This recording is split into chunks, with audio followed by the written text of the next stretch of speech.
आहे तो पारदर्शी प्रामाणिकतेतून चालवायचा आहे। महानगरपालिका हा काही आपला कमिशनचा धंदा नाही, महानगरपालिका हा आपला व्यवसाय नाही, महानगरपालिका सामाजिक आर्थिक परिवर्तनाचं एक उपकरण म्हणून या ठिकाणी आपण आपल्या हातामध्ये घेतलेला आहे। त्यामुळे तशाच पद्धतीचा व्यवहार हा महानगरपालिकेमध्ये सर्वांकडून अपेक्षित आहे। आज आनंदाचा दिवस असला तरी देखील आनंदाच्या दिवशी दोन कडवट शब्द देखील सांगितले तर बरे असतात। तर मी ते आजच सांगतो की कुठल्याही पद्धतीनं उन्माद, कुठल्याही पद्धतीनं हाय हँडेडनेस आणि कुठल्याही पद्धतीनं पारदर्शितेचा अभाव हा मी काही झालं तरी खपवून घेणार नाहीये।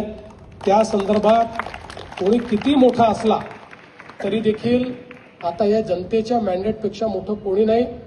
बघा, आपल्याला हे जे मॅन्डेट मिळालं आहे, हे मॅन्डेट खऱ्या अर्थानं लोकांनी सांगून दिलं आहे की तुमच्याकडनं आमच्या अपेक्षा वेगळ्या आहेत।